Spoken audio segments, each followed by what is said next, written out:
I'm Mrs. Trainer, and I have 3 St. Pius alumni who are going to help read Rudolph the Red-Nosed Reindeer: Cece Woods, Annie Trainer, and Becca LeMay.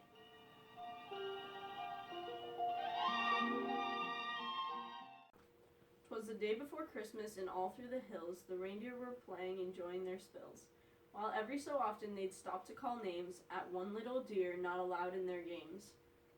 Ha ha, look at Rudolph, his nose is a sight. It's red as a beet, twice as big, twice as bright." While Rudolph just cried, what else could he do? He knew that the things they were saying were true. Where most reindeers' noses are brownish and tiny, poor Rudolph's was red, very large, and quite shiny. In daylight it sparkled, the picture shows that. At nighttime it glowed like the eyes of a cat.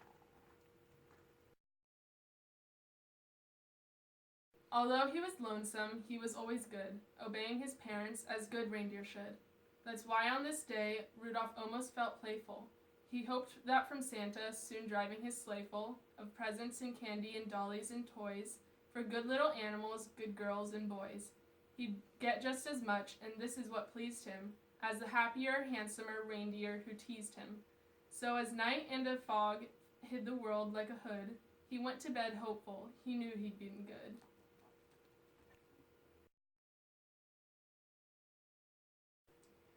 While way up north, on this same foggy night, old Santa was packing his sleigh for its flight. "This fog," he called out, "will be hard to get through." He shook his head, and his tummy shook too. "Without any stars or a moon as our compass, this dark night is quite likely to swamp us. To keep from a smash-up, we'll have to fly slow. To see where we're going, we'll have to fly low. We'll steer by the street lamps and houses tonight in order to finish before it gets light. Just think how the boys' and girls' hopes would be shaken if we didn't reach 'em before they awaken." Come Dasher, come Dancer, come Prancer and Vixen, come Comet, come Cupid, come Donner and Blitzen. Be quick with your suppers, get hitched in a hurry. You too will find fog, a delay, and a worry. And Santa was right, as he usually is. The fog was as thick as a soda's white fizz. He tangled in treetops again and again, and barely missed hitting a huge speeding plane. Just not getting lost needed all Santa's skill, with street signs and numbers more difficult still. He still made good speed with much twisting and turning, as long as the street lamps and house lights were burning. At each house, first checking what people might live there, he'd quickly pick out the right presents to give there.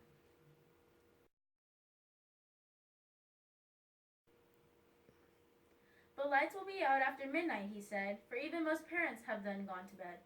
Because it might wake them, a match was denied him. Oh my, how he wished for just one star to guide him." Through dark streets and houses old Santa did poorly. He now picked the presents more slowly, less surely. He really was worried, for what would he do if folks started waking before he was through? The night was still foggy and not at all clear when Santa arrived at the home of the deer. Onto the roof with the clouds all around it, he searched for the chimney and finally found it. The room he came down in was blacker than ink. He went for a chair, but it turned out a sink.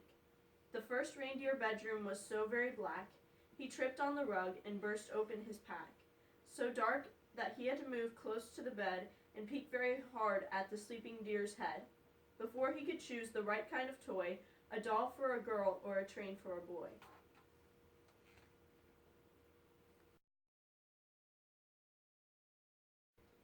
But all this took time and filled Santa with gloom, while feeling his way toward the next reindeer's room. The door he just opened when, to his surprise, a soft glowing red-colored light met his eyes. The lamp wasn't burning, the light came instead from something that lay at the head of the bed. And there lay, but wait now, what would you suppose? The glowing, you've guessed it, was Rudolph's red nose. So this room was easy, this one little light. Let Santa pick quickly the gifts that were right.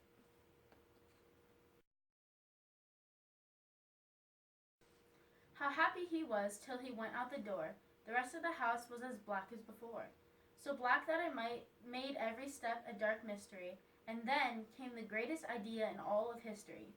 He went back to Rudolph and started to shake him, of course very gently, in order to wake him.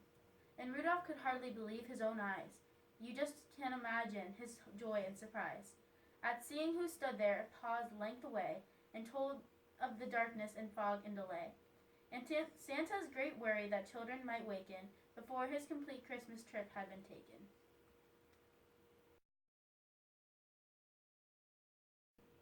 And you, he told Rudolph, may yet save the day. Your bright shining nose, sun, can show us the way.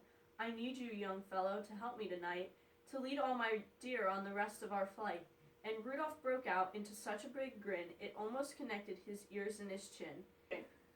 He scribbled a note to his folks in a hurry. I've gone to help Santa, he wrote. Do not worry. Said Santa, meet me in my sleigh on the lawn. You'd stick in the chimney. In flash, he was gone. So Rudolph pranced out through the door, very gay, and took his proud place at the head of the sleigh. The rest of the night, well, what would you guess? Old Santa's idea was a brilliant success. And brilliant was almost no word for the way that Rudolph directed the deer in the sleigh. In spite of the fog, they flew quickly and low, and made such good use of the wonderful glow that shone out of Rudolph at each intersection that not even once did they lose their direction. At all of the houses and streets with a sign on them, the sleigh flew real low so Rudolph could shine on them. To tell who lived where and just what to give whom, they'd stop by each window and peek in the room. Old Santa knew always which children were good and minded their parents and ate as they should. So Santa would pick out the gift that was right, with Rudolph close by making just enough light. It all went so fast that before it was day, the very last present was given away. The very last stocking was filled to the top, just as the sun was preparing to pop.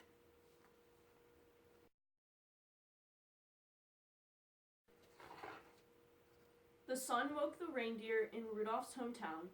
They found the short message that he'd written down, then gathered outside to await his return, and were they surprised and excited to learn that Rudolph, the ugliest reindeer of them all, Rudolph the red-nosed, bashful and small, the funny-faced fellow they'd always call names and practically never allow in their games, was now to be envied by all, far and near, for no greater honor can come to a deer than riding with Santa and guiding his sleigh, the number one job on the number one day.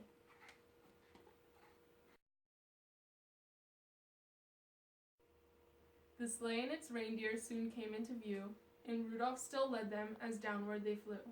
Oh my, was he proud as they came to a landing, right where his handsomer playmates were standing.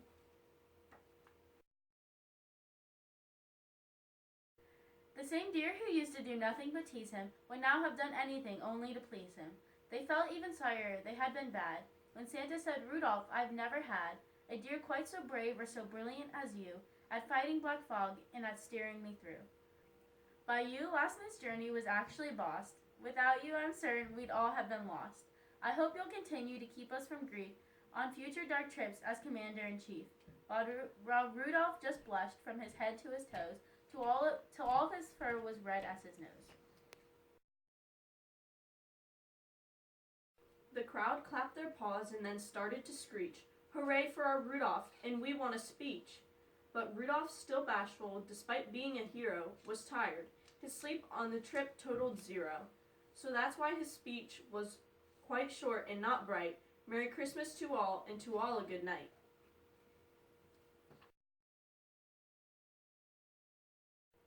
And that's why, whenever it's foggy and gray, it's Rudolph the Red-Nosed who guides Santa's sleigh. Be listening this Christmas, but don't make a peep, 'cause that late at night, children should be asleep. The very first sound that you'll hear on the roof, that is if there's fog, will be Rudolph's small hoof. And soon after that, if you're still as a mouse, you may hear a swish as he flies around the house and shines enough light to give Santa a view of you and your room. And when they're all through, you may hear them call as they drive out of sight, Merry Christmas to all, and to all a good night.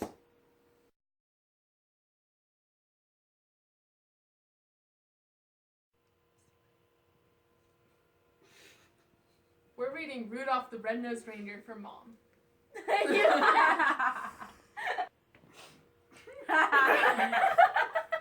She goes, Sorry, I tried. Okay, I'll start with at one little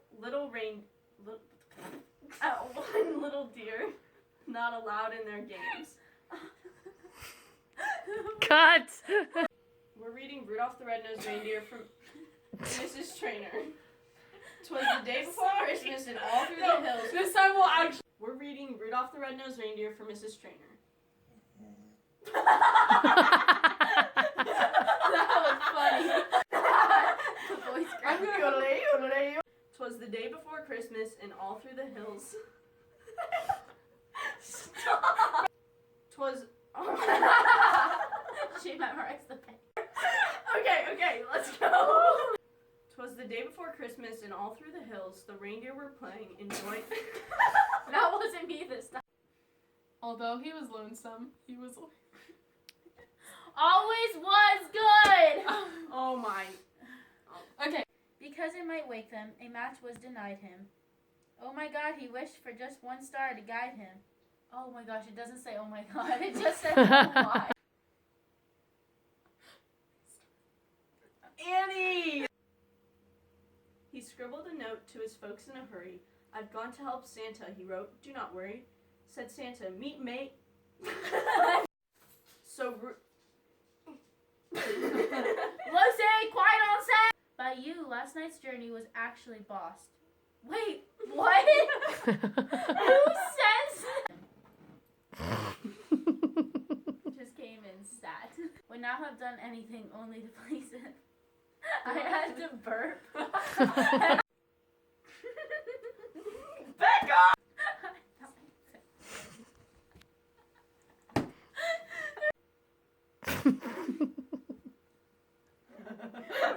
It's been like this for 2 hours.